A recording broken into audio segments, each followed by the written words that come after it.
comedian David Boyle, and I'm quitting alcohol. So finally, I have the time to do the fucking podcast now. There's just been one thing or the fucking other all day and all night, tonight and today. What do you say there? If you wanted to say, I just had the fucking shittest day and night tonight, today night. Or do you just say, I just had the shittest day and night? You don't need the today. Or do you say, on this day, I had a shit day and night today? Who gives a fuck? I'm just happy to be alone. I got stuck inside a hotel room with 2 kids by myself today, all day. One of them never shuts up and the other one never stops moving, not even for 1 second. It was the first time in a while I've actually had to parent properly. It's been pretty chill for me lately, but I couldn't fucking get out of this one because all the girls went fucking sari hunting. And then it was just my wife's dad, and let's just say he's useless. He's useless. He's good for like a 20 minutes. He can cut you out for 20 minutes. And the only other person here was my future brother-in-law's dad, who's 75, and he's probably good for about 3.5 minutes. So it was all on me today. Super dad. There's only one way to deal with a 5-year-old that doesn't shut up and a 9-month-old that doesn't stop moving. You've got to get the baby to sleep and you've got to get the fucking kid to shut up. And the best way to get the kid to shut up is play some cartoons. And the best way to get the baby to sleep is give it some fucking alcohol. No, the best way to get a baby to sleep is just put it on your lap, have your legs out. You can be sitting on a chair or you can be lying in bed or whatever you want, and have the baby's head near your knees and its feet on either side of your hips, and then just start twitching around, moving your legs. Just fucking move them around. Don't stop. If she tries to get off, throw her back down. After a little while, the baby just runs out of strength, and then you have a quiet fucking baby, and then you get a little bit of a breather for like 10 minutes, 15 minutes, half an hour, however long it is. But even when the baby is asleep, you're never fully relaxed. Every time she twitches or moves a muscle, you have an anxiety attack because you're like, oh fuck, she's not waking up, is she? Not now. She's only been asleep 4 fucking hours. Christ almighty, does it ever fucking end? So I did get a fairly good chunk of time with the baby asleep there, and I was pretty fucking happy with myself. I was like, fuck, I'm going to get some good cred for this. I'm going to get some real leverage off this day, and I haven't really done anything because the baby's been asleep the whole time. But no one needs to know that. No one needs to know that I pretty much did nothing except jiggle the baby for a while and keep the other one glued to the TV. But then the baby woke up, and that was the signal for Grandpa to take over. That's what the ladies said when they went out to buy the saris. They're like, as soon as she wakes up, just give her to fucking Grandpa and he'll take care of her. But I knew that was only going to be like 20 minutes. But you got to take those 20 minutes when you can get them. So the baby woke up. I was actually on the other side of the room near the TV trying to fucking change the channel for my other kid. And we heard the baby make a baby noise, and we looked back, and the baby is right on the edge of this bed looking at us, about to crawl over the edge and fucking eat shit. So I run over and quickly fucking grab her. It was close, but disaster averted. So I just said to the other one, just fucking work out the TV yourself. Work it out. I don't know, put whatever cartoons you want on. Fucking put on some porn or something. I don't give a fuck. I need to change this fucking baby and give it to Grandpa, or Tata. They call him Tata. So I put the baby on the bed just to put a fresh nappy on, and she's looking up at me and smiling, and I'm like, this is what fatherhood's all about. This is what it's all about, just these little moments between daughter and father that no one else sees except for me.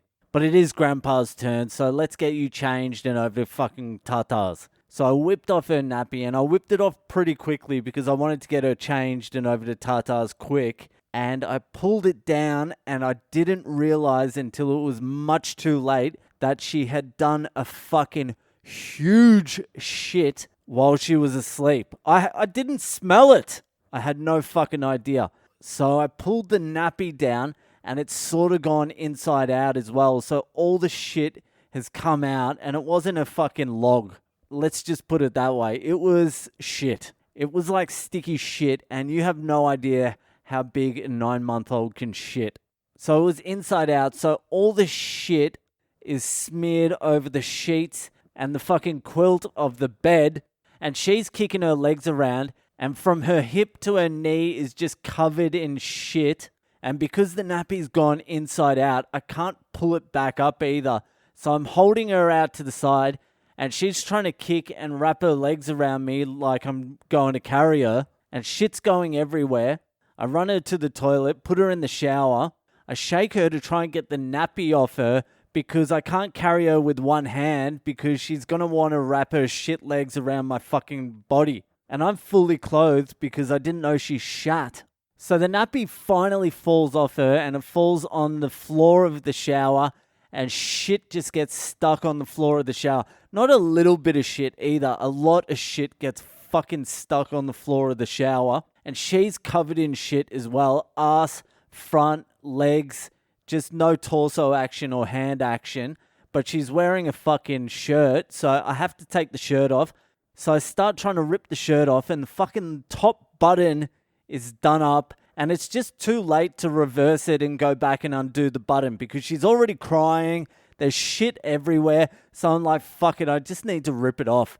So I rip the shirt off and throw it away. And then I'm like, I need to pick up this fucking shit nappy off the shower floor because I can't have a shower with it in there.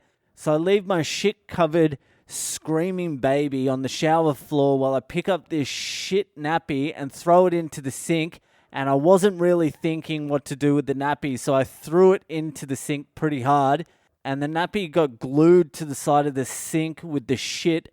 So now the sink is covered in shit. So I turn back to screaming shit-covered baby, and I look at her, and she's crawling towards the shit on the shower floor. So I run over, pick her up, turn the shower on, and the hot water doesn't start for fucking ages, like 5 minutes. And the water is not reaching to where the shit is on the shower floor. So I'm like, fuck, I'm just going to have to fucking scrub it with my foot. So I'm holding shit-covered baby, who's now covering me in shit, and trying to scrub the shit off the shower floor with my foot, like splashing a little bit of water over there and scrubbing it with my foot, and it's not doing much. So the hot water finally comes, and then I hear a banging on the door, and it's my fucking 5-year-old screaming his head off, let me in, because as soon as he saw the shit, he bolted out the fucking door because he didn't want to smell it, didn't want to throw up, didn't want anything to do with it.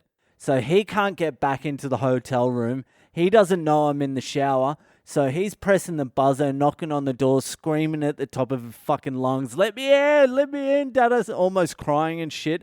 I'm trying to clean this fucking baby. The whole place smells like violent diarrhea. I get the baby clean. I get the bottom of my foot clean. I go open the door for my kid. I put the baby on the bed, start drying her. She's still crying. She's still in shock. She doesn't know what's going on. She's not in as much shock as I am, but she's in shock. And then as I'm drying her, she fucking pees all over the bed, all over the towel. So I have to fucking throw that towel, get another towel, dry her. And then my other kid's like, can I watch another cartoon? This isn't even in English. I'm like, I'm going to throw you out the fucking window, Tears in Heaven, if you don't shut up now. Just watch it. And then I just let them both go wild as I clean the shit from the shower, the shit from the sink. I have to take the sheets and the fucking quilt off the bed and put them outside. It was just pandemonium. And then later, and this is what hurt the most, no one even asked me how the kids were. Not one person, so I had to bring it up anyway. I was like, it was a fucking nightmare today. There was shit everywhere. We need to change the quilts. It was a fucking nightmare. I hope you had fun looking for saris because I'm taking a month off now. That's me done for a month, all right? Anyway, the joys of parenting, eh? There's nothing better.